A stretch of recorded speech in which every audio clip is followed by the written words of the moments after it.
Welcome back to Married to a Korean Mafia Prince, Dead by Morning. In the first episode, we met Melissa Ada, a Nigerian medical student studying in Busan, South Korea, whose world collapsed when her father died and left behind a crushing debt of 237 million won. Cornered by debt collectors who threatened her family back in Nigeria, Melissa was offered a devil's bargain: marry Park Jin-woo, heir to one of Busan's most powerful families, for 1 year. The marriage would erase the debt. She would be free. She signed the contract. She walked down the aisle. She became Mrs. Park. But on their wedding night, just 8 hours after the ceremony, Melissa found Jin-woo dead in his bedroom, shot once through the chest. Security footage showed only one person entering and leaving his room during the time of death: Melissa herself. No one else. The evidence was damning. The family was convinced. Park Myung-ja, Jin-woo's formidable mother, made Melissa an offer she couldn't refuse: remarry into the family to preserve their honor or be treated as a murderer. The groom would be Park Tae-hyun, Jin-woo's older brother, a man who looked at Melissa like she was a threat that needed eliminating. Now, Melissa finds herself trapped in a new marriage to a man who believes she killed his brother, living under house arrest in a family compound full of secrets, with only one goal: prove her innocence before the Parks decide she's no longer useful alive. The second ceremony took place in a study that smelled like old leather and older secrets. No ballroom this time, no guests, no pretense of celebration. Just a room on the 3rd floor of the Park estate with dark wood paneling, floor-to-ceiling bookshelves, and a single window overlooking gardens that looked grayer than they had any right to be. 4 people. That's all it took to bind Melissa's life to another stranger. Manager Choi stood by the door like a sentinel carved from stone, hands folded, expression giving away nothing. The officiant was a thin man in his 60s who kept his eyes on the paperwork, never once looking at Melissa's face. He'd done this before. Probably married people who didn't want to be married. Signed documents that changed lives without changing his expression. Park Tae-hyun stood across from Melissa in a black suit, arms crossed, jaw so tight she could see the muscle jumping beneath his skin. He hadn't said a word since entering. Hadn't looked at her. Just stared at a point somewhere past her left shoulder like she was a problem he was trying to solve through sheer force of will. Melissa wore black too. A simple dress Park Myung-ja had left in her room that morning with a note: wear this. Be ready at 9. No choice, no discussion. Just orders. The officiant cleared his throat. We'll begin. His voice was flat, bureaucratic. This wasn't a wedding. It was processing paperwork. Park Tae-hyun, do you consent to this marriage under the terms outlined in the contract? Yes. Tae-hyun's voice was cold, clipped, English, not Korean. He wanted her to understand every word. Park Melissa Ada, do you consent to this marriage under the terms outlined in the contract? Melissa's throat was dry. She swallowed. Yes. Sign here. The officiant slid papers across the desk. Marriage certificate. Contract addendums. Legal documents that would make her Mrs. Park for the 2nd time in 4 days. Melissa picked up the pen. Her hand didn't shake this time. She'd used up all her shaking yesterday, locked in that small room, waiting to find out if the family would kill her or keep her. She signed Park Melissa Ada. The name still looked wrong. Still felt like someone else's signature. Tae-hyun signed next. His pen moved with controlled violence, nearly tearing through the paper. When he set it down, the sound was sharp, final. It's done, the officiant said. He gathered the papers with the efficiency of someone who wanted to be anywhere else. You're legally married. No congratulations. No well wishes. He left quickly, Manager Choi following him out. The door closed.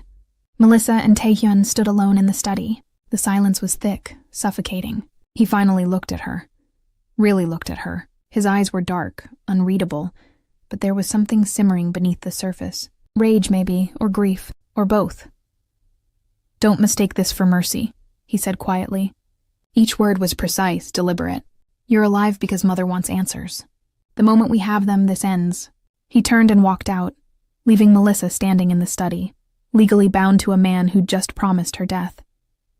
She stared at the closed door and thought, 365 days.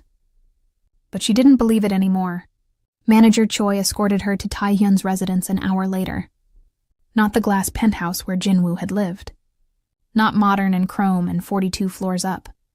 This was different. They walked through the Park Estate, a sprawling compound that felt more like a small village than a family home. Traditional Korean architecture mixed with modern security. Cameras on every corner. Guards at every gate. High walls that looked elegant but were really just prettier prisons. Taehyun's house sat at the eastern edge of the compound. A hanok. Traditional Korean design with curved tile roofs and wooden beams, but modernized. Floor-to-ceiling windows, underfloor heating, technology hidden behind traditional aesthetics. Manager Choi used a keycard to open the front door. "Your belongings have been moved." Melissa stepped inside. The entryway opened into a large living space with minimalist furniture and art that probably cost more than her entire education. Everything was clean, precise, controlled, like Taehyun himself. A woman in her 50s appeared from a side hallway. Short gray hair, stern face, wearing a simple black dress. She bowed slightly. "This is Mrs. Shin," Manager Choi said. "She manages the household. You'll follow her instructions."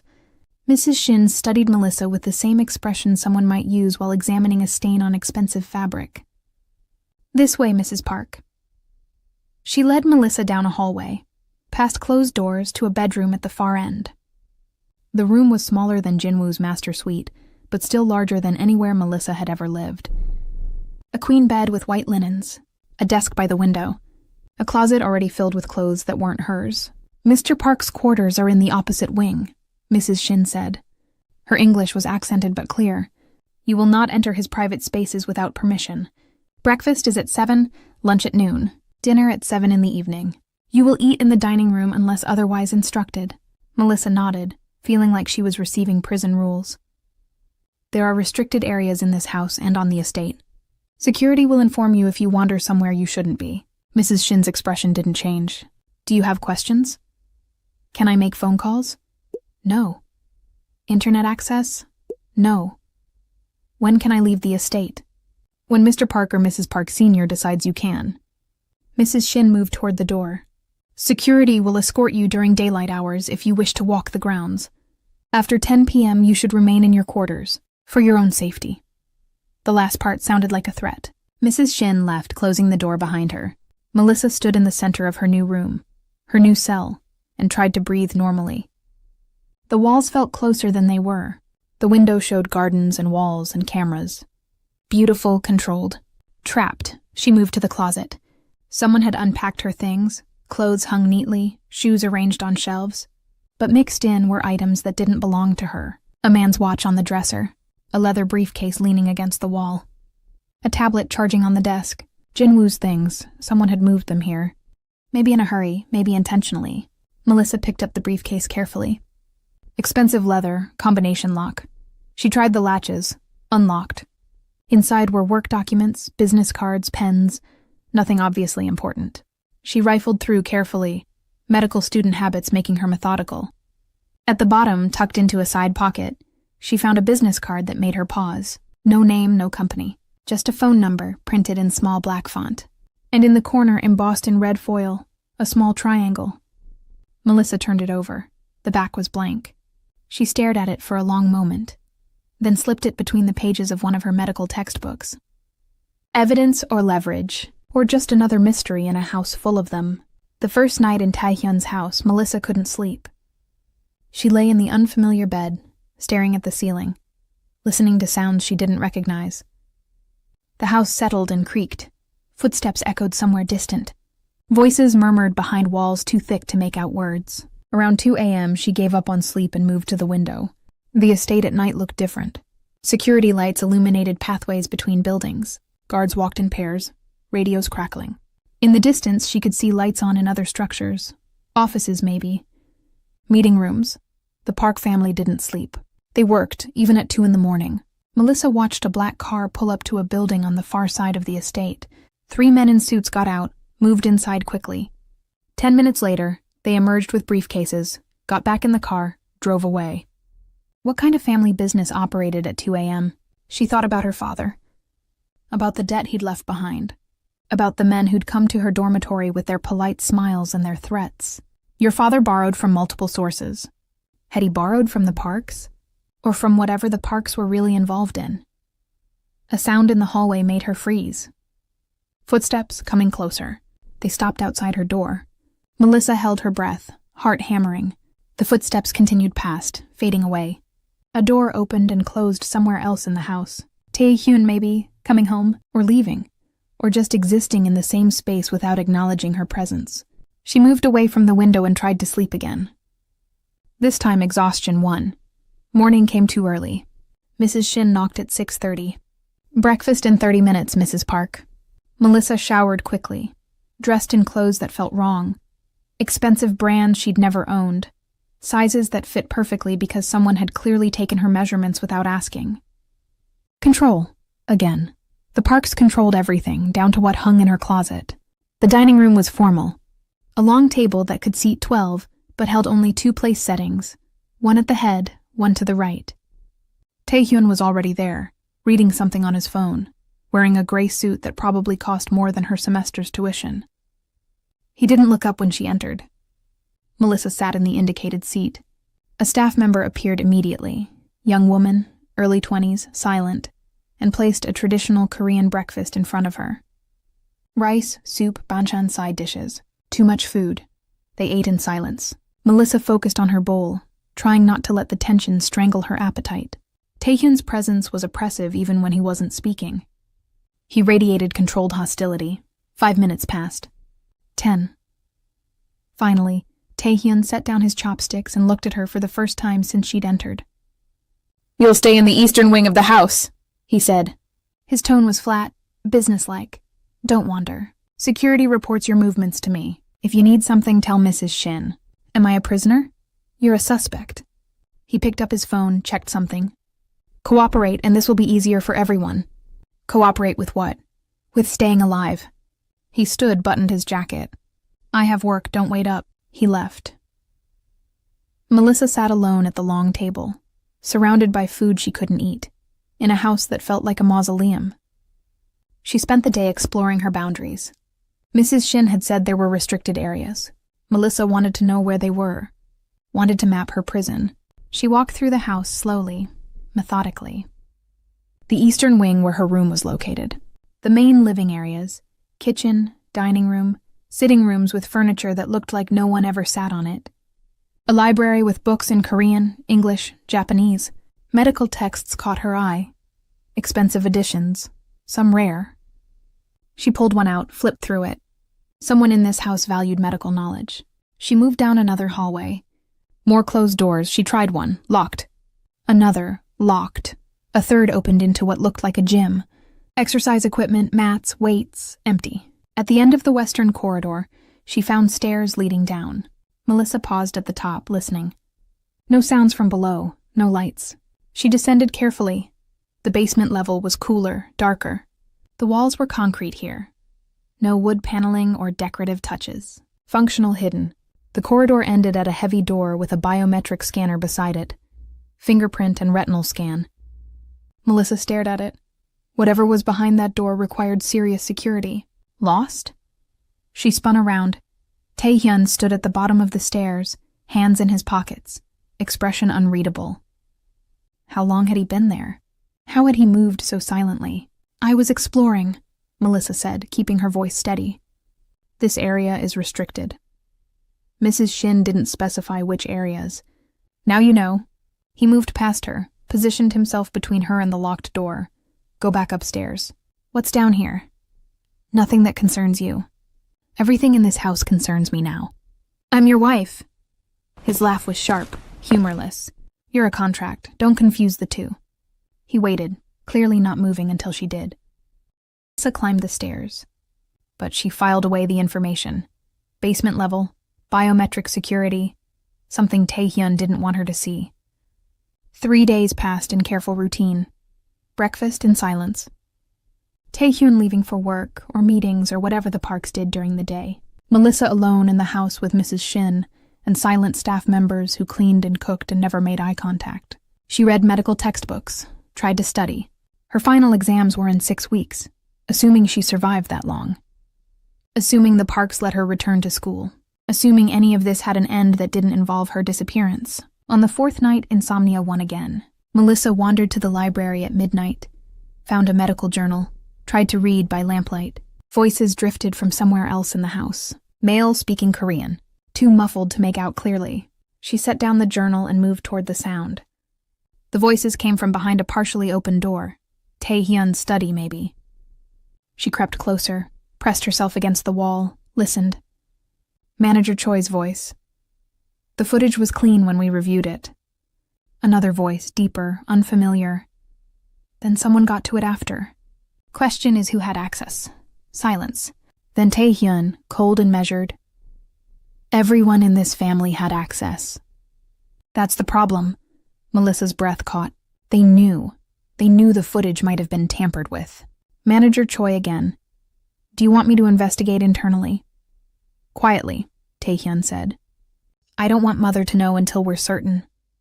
And the girl? Keep her close. If she's innocent, someone used her. If she's guilty, she'll make a mistake eventually.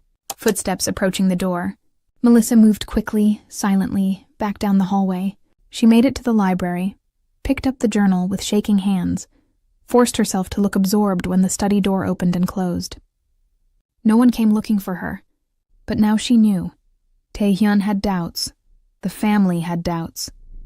The footage, the evidence that condemned her, might have been edited. She just had to prove it before they decided she was too dangerous to keep alive. The formal dinner happened on the 5th night. Mrs. Shin informed Melissa at 4 p.m. You'll dress for dinner tonight.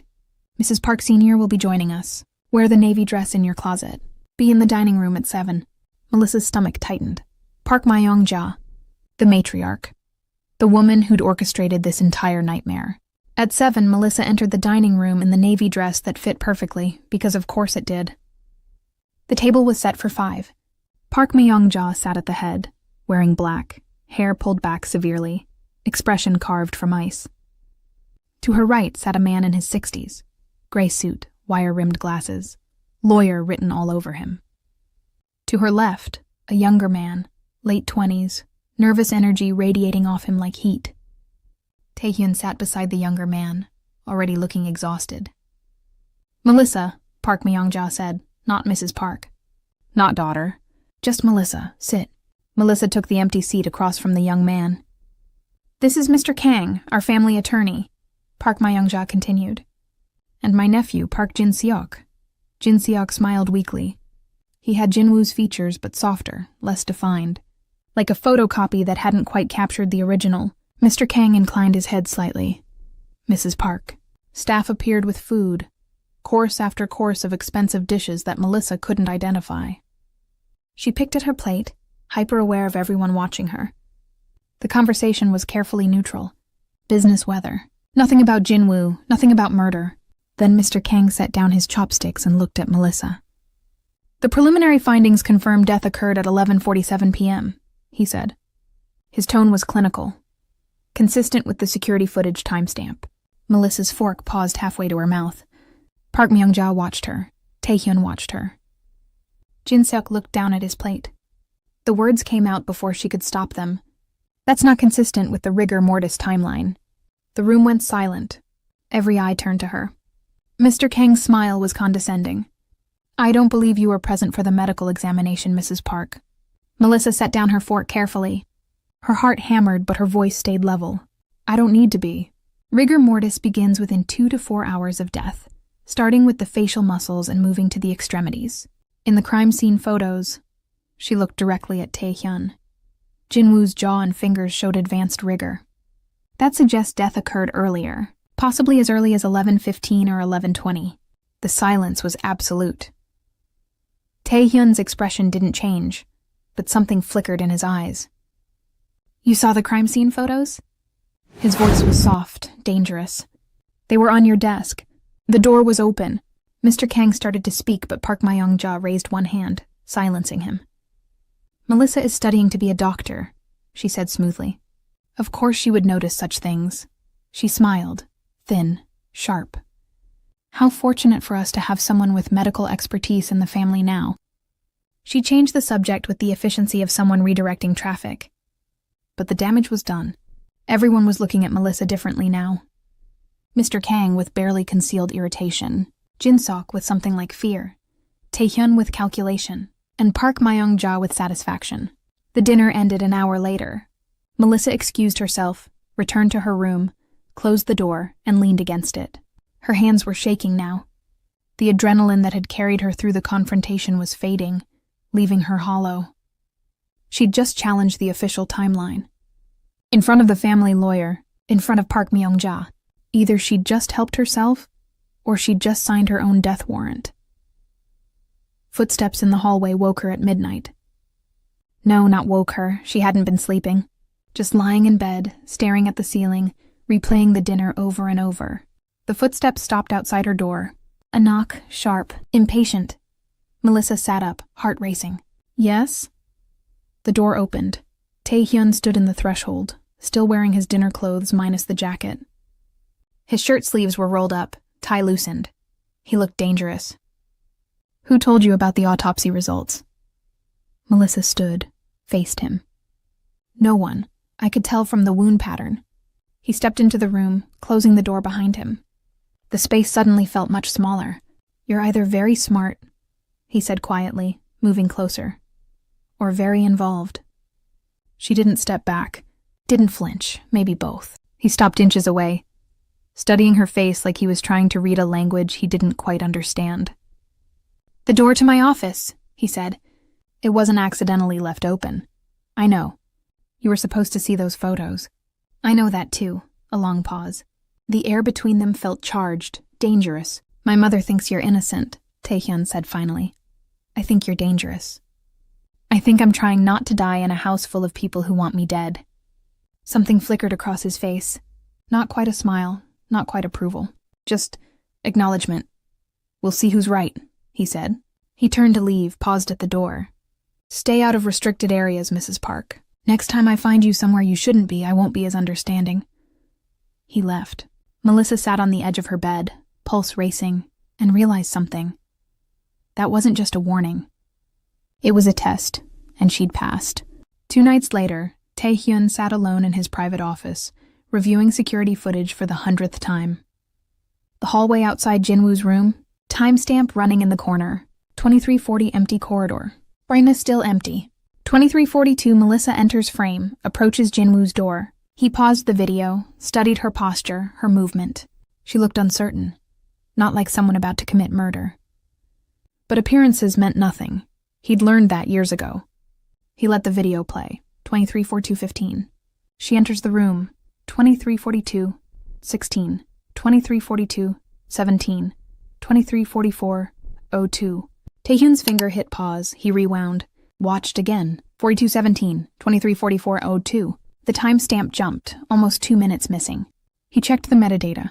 File last modified, 01:33 a.m. on the night of Jinwoo's death. Hours after the murder, someone had edited this footage. Taehyun sat back, mind racing. He picked up his phone, dialed a number he kept off the books. Yes, sir? The voice was young, male, efficient. I need the raw server logs from the night of the 15th. Every access point, every user ID, every modification made to security files between midnight and 3 a.m. That's going to include family members. I know what it includes. I also know you're discreet. Taehyun's voice hardened. Get it done. Tonight. He ended the call. Stared at the frozen image of Melissa on his screen. Either she was the most elaborate plant he'd ever seen, or someone had used her as the perfect scapegoat. And if it was the latter, that meant someone in this family was a killer. Someone close enough to access the security system. Smart enough to edit footage. Ruthless enough to frame an innocent woman. Taehyun thought about his brother. About Jinwoo's secrets, his deals, his enemies. About the business their family conducted in basements and back rooms and boardrooms that never saw daylight. Jinwoo had been involved in something that got him killed. And now Taehyun had married the only witness. He pulled up another file. Started making a list. Melissa couldn't sleep again. 3 a.m. The house was quieter now, but not silent. Never silent. The Parks didn't sleep like normal people. She got up, pulled on a sweater, moved to the window, and saw lights, not in the main house, in one of the outbuildings across the garden. The storage wing, a flashlight beam moving inside. Melissa's breath caught. Someone was in there. Someone who wasn't supposed to be. She should stay in her room. Should mind her own business, should not get involved. But if someone was breaking into the park compound, maybe they knew something about Jinwoo's death. Maybe they had evidence. Maybe they could help her prove her innocence. Melissa made a decision she'd probably regret. She slipped out of her room, moved through the house silently. Medical school had taught her to move quietly through hospital corridors at night. Same principle. Out the side door, across the garden, staying in the shadows. The storage building was separate from the main house. 2 stories, traditional exterior hiding what was probably modern security inside. The door was propped open. Melissa approached carefully, listening. Movement inside. Rustling, someone searching. She peered through the gap. A figure in black, face covered with a mask, moved through stacks of boxes with systematic precision. They had a flashlight, were opening boxes methodically, checking contents, moving on. Not random theft, they were looking for something specific. The figure found a box marked Park Jinwoo, personal effects in neat hangle. Melissa's heart hammered. They opened it, pulled out a laptop, pocketed something small, too quick for Melissa to see what. Then an alarm blared, motion sensor triggered. The figure spun, saw the flashing lights, ran. Not toward Melissa, different direction. They'd planned an escape route, voices shouted. Security flooding in from multiple directions. Melissa pressed herself against the wall, hidden in shadow, as guards rushed past. The figure disappeared into the darkness beyond the compound walls. Too fast, too professional. Gone.